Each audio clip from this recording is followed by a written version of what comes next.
A pleasant good morning to one and all. To Ma'am Cristita Subiri, the topic that was assigned in Chapter 4 for us is all about the linear models of curriculum development. This topic is a collaboration between myself, Maria Evelina Idulfo, and Ma'am Cheryl Ambait. Before we go on with our discussion, we will present first our objective. So number one, what is a linear model of curriculum? Number two, be able to explain the role of each model under the linear curriculum. And number three, describe the outcome of the different linear models. Let's describe first what is a linear. So a linear is a term used for models whose steps proceed in a sequential, straight line from beginning to the end. So when we say a linear curriculum, it starts first in stating the objectives, then followed by selecting a learning process. Then number three, we have to organize the learning experience. And last but not the least, the evaluations. So how is a linear model different from another curriculum model? So a linear model of curriculum development, it prescribes a rational, step-by-step procedure for curriculum development that starts mainly with the objective. So here is a typical linear curriculum model. So it has objective, the content, the method, and the evaluation. So let's first discuss what is all about the objectives in the linear curriculum model. So the objectives in here, it refers or describe what students should know or be able to do at the end of the course. So it includes the performance, the conditions in regards to the discussions that we've made, and the criteria.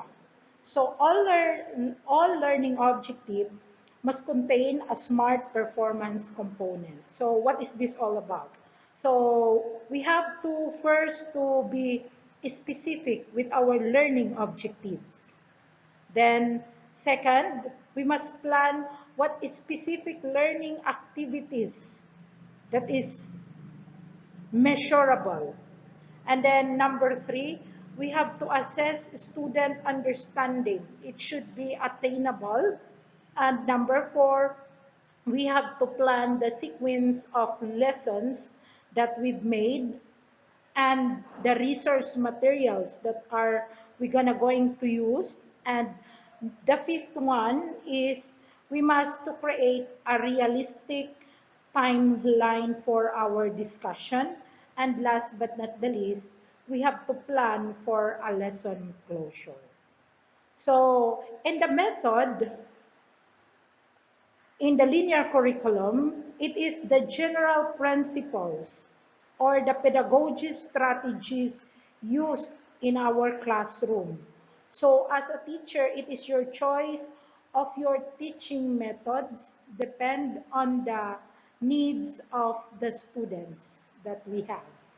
And then last, we have here the evaluation is as a teacher, we try to measure the learning of our learners by means of giving assessment to the discussions that we make. In here, we should meet the needs of our learners. And in the part of the teacher, it is also through evaluation that we try to improve and practice what are the lacking ones in regards in delivering with our topic.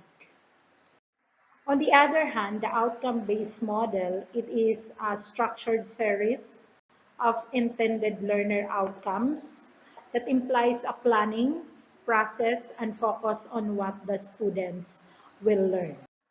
So here is a typical framework for an outcome-based education model. So we have here the methods, the content, and then we have the assessment, then the resources, then after that, we have to evaluate, and then go back again to the learning outcomes. So the learning outcome, it is the expectation of our learners. These are the knowledge, skills, abilities of an individual students that we have that could possess and can demonstrate upon completion of learning or sequence of learning experience. So the learning resources, on the other hand, these are the set of tools for a multi-platform development that could help both the teachers and the students in terms for a better learning process. So what are the examples of our learning resources that we could use? We have here examples are the text, our videos, the software, the animations. We have to also to drill and practice. We have here the e-portfolios. So all in all, the goal of the learning resources is to meet the expectation of our learning as defined in the curricula. Here are the examples of linear models under the curriculum designs. We have number one, we have the Ralph Taylor model. So the Ralph Taylor model, it is the deductive approach starts by giving the learners rules, then examples, and then it has to be practiced. Sometimes referred as the objective model because of the unbiased approach to the educational evaluation. It gives emphasis on the consistency of the objective, the learning experience, and the outcome. The curriculum indicates both behavior that needs to be developed and the area of content to be applied. So here is a typical Tyler objective model. So we have here first the objective. So it must have to determine the school purpose, and then to be followed by the selection of learning experiences. So this helps to achieve the objectives, and this provide the independent thinking and study of our learner. And then we have here the organization of learning experience. It involves the identification and grouping of activities to be performed, and this must be done carefully, systematically, and sequentially. And last but not the least, we have here the evaluation process. In the Ralph Tyler, it recommends that the curriculum planner must identify the general objective by gathering the data in three sources. We have number one, the learner, the contemporary life outside of the school, and the subject matter itself. So to summarize the Ralph Tyler model, it says that it emphasizes on the input of our students, the community, and the subject content. Again, it is a deductive approach. We will start by giving learner's rule, then example, then we have to practice, and it gives emphasis on the input of our learners or on our students, the community, and the subject content itself. Number two example for our linear curriculum development, we have here the Helder Tabas model. So a Helder Tabas model, as we all know, it is said to be, it is a grassroots approach that advocates for teachers' participation in the development of the curriculum. TABA believes in allowing the curriculum to be authorized by teachers versus the district supervisors in the implementations of the curriculum.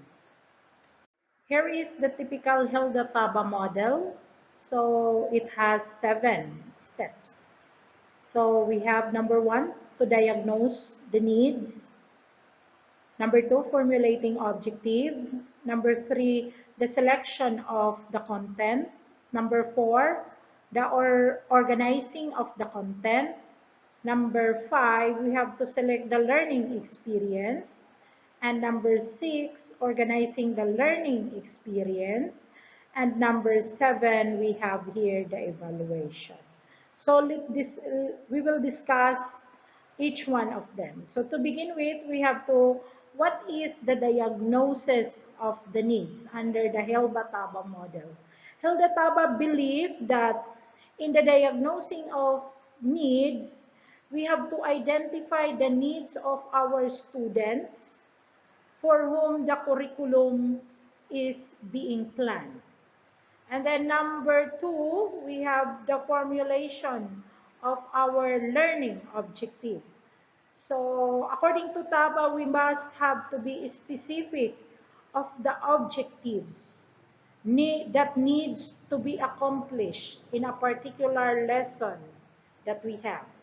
And then we have number 3, selecting the content. So in here, it is a must that the content and the objective must match to one another. And we have number 4, organizing the content. In here, the content must be in a sequence manner. So we must have to take into account the majority of our learners and the academic achievement and interest also of our learners. And then we have the selection of learning experience. So in here, the teachers select the learning experience and method that will involve students to the content. And we have number 6, organizing learning experience, the sequence and organize learning activities for our learners. And last but not the least, the evaluation. In here, we must to determine how the objective to be accomplished and what have been accomplished. So the last in the linear curriculum model, we have the Peter F. Oliva model. So what is this Oliva model? So Oliva believed that this model is a deductive. It concerned with the developing of a hypothesis based on the existing theory and then designing a research strategy to test the hypothesis.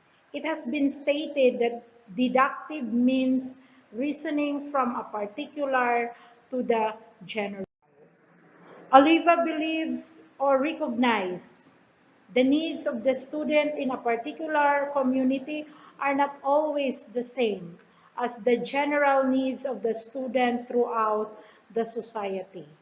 And according to Oliva, he believes that it combines a scheme for a curriculum development and a design for instruction.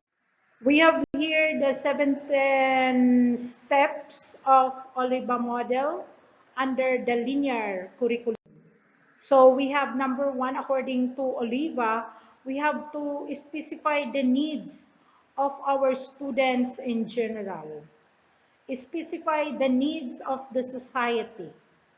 And then we have to write the statement of the philosophy and aims of the educational system. And number 4, we have to specify the needs of students in our respective schools. And number 5, we have to specify the needs of the particular in a community. Number 6, specify the needs of the subject matter. Then specify the curriculum goals of your school. Then number 8, we have to specify the curriculum objective of our school. And then after specifying the objective of our school, we have to organize and implement the curriculum. And after that, we have to specify what instructional goals are we going to use, and then we have also to specify the instructional objective, then followed by the specification of instructional strategies to be implemented for our learners, and begin the selection of evaluation techniques, and we have to implement instructional. Then number 15, we have to make the final selection of evaluation techniques. Then 16, we have to evaluate instruction and modify instructional components. And last but not the least, we have to evaluate the curriculum and modify curricular components. Oliva believed that his model reflects on the learner's values and the needs of population that it will going to serve. He described the curriculum development as a cooperative group or a cooperative group activity rather than a piece of meal. So in here, in the Oliva model, it is the preparation of our youth, of our learners to fit into a planned society. That's all for our report. Thank you for listening, and thank you, Ma'am, also for listening. May God bless us all.